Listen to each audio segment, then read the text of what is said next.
Have you ever felt that someone didn't just hurt you by mistake, but they went out of their way to damage you on purpose? Maybe they said something so cruel it cut straight into your soul, or they betrayed you in a way that couldn't have been an accident. It wasn't clumsiness. It wasn't a slip of the tongue. It was deliberate. When that happens, it shakes you. You start to wonder, why would someone want to do this to me? What did I do to deserve it? And the truth is, it often has little to do with you and everything to do with what's going on inside them. Carl Jung, one of the greatest minds in psychology, explained that people sometimes act out of their deepest, darkest shadows. And when those shadows take over, they don't just dislike you. They want to damage you. That's a sign of real hatred. In this video, we're going to uncover the hidden psychology behind those actions, the signs that someone truly hates you, and most importantly, how you can protect yourself. And before we go deeper, make sure you subscribe to the channel. This way, you'll never miss powerful insights that help you understand people, protect your energy, and grow stronger every single day. When most people think of hatred, they imagine shouting, anger, or open conflict. But here's the surprising part. True hatred isn't always loud. Sometimes it's quiet. It's calculated. It wears a mask. Carl Jung believed that hatred often hides in the shadows of the human mind. People push down emotions they don't want to face: envy, insecurity, fear. And instead of dealing with those feelings, they project them onto someone else. That someone could be you. So while on the surface, they may act polite, friendly, or even supportive, behind the scenes, their actions slowly chip away at you. Maybe they plant seeds of doubt in your mind. Maybe they quietly celebrate when you fail. Maybe they give advice that leads you in the wrong direction. This is why intentional damage is so dangerous. It's not just about the act itself. It's about the hidden intent behind it. Jung understood that when people refuse to face their inner darkness, they let that darkness spill into the lives of others. And here's the chilling truth. Some people hate you not because of what you've done, but because you remind them of something they hate within themselves. Stick with me, because in a moment we'll look at the clear difference between mistakes and intentional harm, so you'll know for sure when someone is showing you their hidden hatred. And if you haven't already, don't forget to subscribe. Each video we share is designed to help you recognize toxic behaviors, build confidence, and live with clarity. Let's be clear. Not every time someone hurts you means they hate you. Life is full of misunderstandings. Words slip out wrong. People make mistakes. Even the people who love you can accidentally wound you. The key difference lies in intention. Was it a stumble or was it planned? Think of it this way. Imagine someone bumps into you on the street. If they quickly apologize and help you gather what you dropped, that was an accident. But if they knock you over, smirk, and walk away as if nothing happened, that wasn't clumsiness. That was intent. Carl Jung explained this through projection. When someone carries a heavy load of unacknowledged anger or envy, they sometimes release it by aiming it at another person. They don't just trip, they push. They don't just forget, they betray. They don't just criticize, they cut deep, hoping to wound. This is why intentional harm feels so different. You can sense the weight of it. It lingers in your chest. It makes you question not just the act, but the meaning behind it. And here's the important takeaway. When harm is intentional, it says far more about them than it does about you. It's a window into their shadow, not a reflection of your worth. In the next part, we'll explore the first undeniable sign that someone hates you deeply: repeated betrayal. Once may be a mistake, but when it happens again and again, it's almost always intentional. And remember, if these insights resonate with you, hit subscribe and join our growing community. We dive into Jung's wisdom every week to help you understand people, heal from wounds, and grow into your strongest self. Betrayal cuts deeper than almost any wound. Why? Because betrayal doesn't come from a stranger. It comes from someone you trusted. But here's the real test. Was it just once, or does it keep happening? One mistake, one broken promise, one lapse in judgment. Those can be forgiven. We're all human. But when betrayal happens again and again, after forgiveness has already been given, it's no longer just a mistake. It's a pattern. And patterns reveal intent. Carl Jung believed that betrayal often grows out of hidden emotions like envy, resentment, and the hunger for control. A person may betray you not because of what you did wrong, but because they can't stand to see you doing well. Your light reminds them of their darkness, and their way of dimming that discomfort is to pull you down. Think of the friend who smiles in front of you but talks behind your back the moment you leave, or the colleague who promises support but quietly sabotages your efforts, or even the family member who pretends to care but repeatedly breaks your trust, knowing full well how much it hurts. These acts of betrayal aren't accidents. They're calculated. They're designed to shake your faith in yourself and in others. And that's why repeated betrayal is one of the clearest signs of hatred, because it shows someone isn't just careless. They're invested in damaging you. If you've experienced this, you know the sting. But here's the empowering part. Recognizing repeated betrayal for what it really is allows you to stop excusing it as just another mistake. It gives you permission to step back, set boundaries, and protect your peace. And before we uncover the next sign, take a second to subscribe if you haven't already. We're building a community here where wisdom, protection, and self-growth are front and center. Join us so you never face betrayal blind again. Think about this. When someone truly hates you, they don't just go after what you do. They go after who you are. And the easiest way to do that is by attacking your confidence. It often starts small. A sly comment about your appearance, a mocking laugh when you share an idea, a sarcastic remark that cuts just a little too deep. At first, you might brush it off. Maybe they're joking. Maybe I'm being too sensitive. But here's the danger. Those small jabs add up. Over time, they start to echo in your head until you begin to believe them.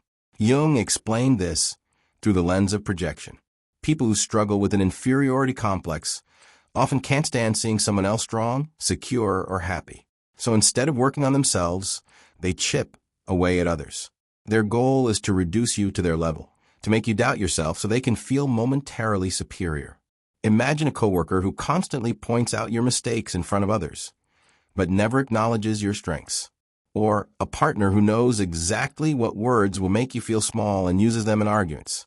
Or even a friend who always frames advice in a way that undermines your abilities. These aren't harmless slips of the tongue. They're tools of intentional harm. Insults, humiliation, and manipulation are weapons aimed at your self-worth. And here's the sad truth. The more successful, confident, or radiant you are, the more likely you'll attract people who want to dim that light. But here's what Jung would remind us. Their attacks reveal more about their wounds than your worth. Their cruelty is a mirror of their own battles with insecurity. Don't let their projections take root in your mind. Recognize the attack, step back, and remember, your confidence is yours to protect. And if this resonates, don't forget to subscribe. Together, we're learning not just to spot these toxic behaviors, but to rise above them with strength and clarity. Because no one gets to steal your confidence unless you hand it over. Have you ever noticed that when you're finally making progress in life, whether it's in your career, your relationships, or even your personal healing, there's always that one person who seems oddly unhappy about it? Instead of cheering you on, they find ways to hold you back. That's not a coincidence. That's sabotage. Sabotage is one of the clearest signs of deep hatred because it's not passive. It's active. It's not someone ignoring you. It's someone working against you. They might block opportunities, whisper doubts into your ear, or even spread rumors to poison how others see you. The intention is always the same: to stop your growth before it threatens their fragile sense of self. Carl Jung saw this pattern as the shadow at work. When a person can't stand the success or happiness of someone else, it often reflects the envy and inadequacy they've buried within themselves. They see in you the things they wish they had, and instead of striving to reach that level, they'd rather pull you down.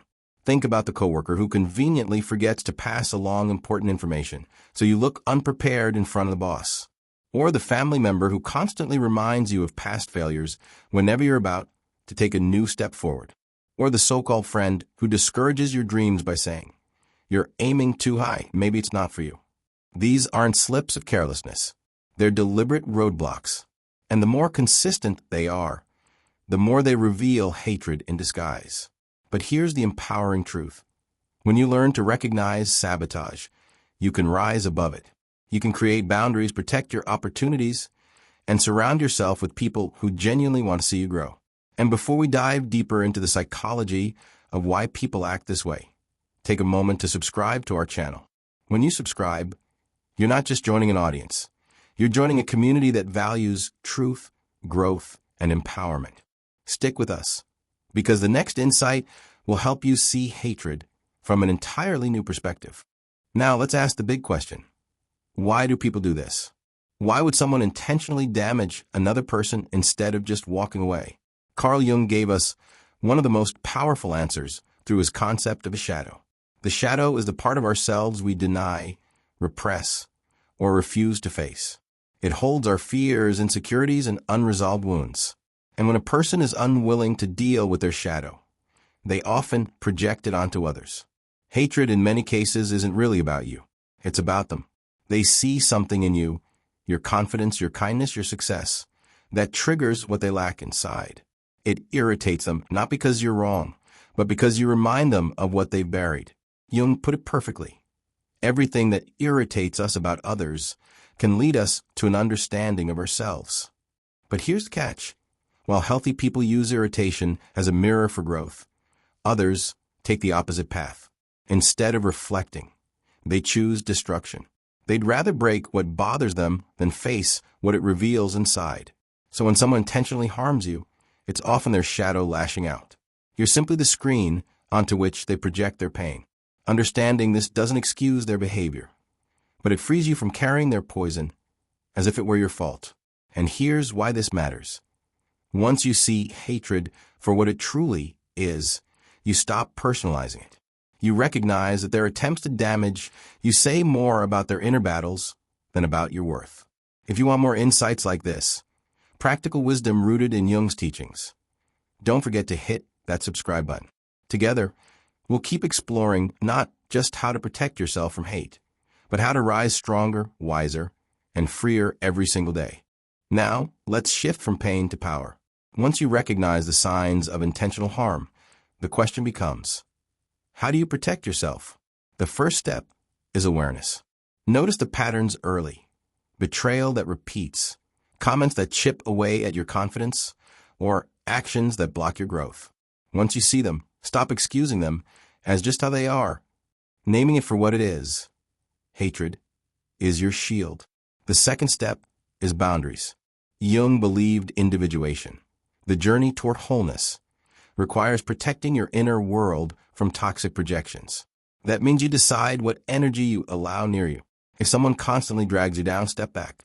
If they try to bait you into emotional chaos, don't feed it. Silence can be one of the most powerful forms of self-protection.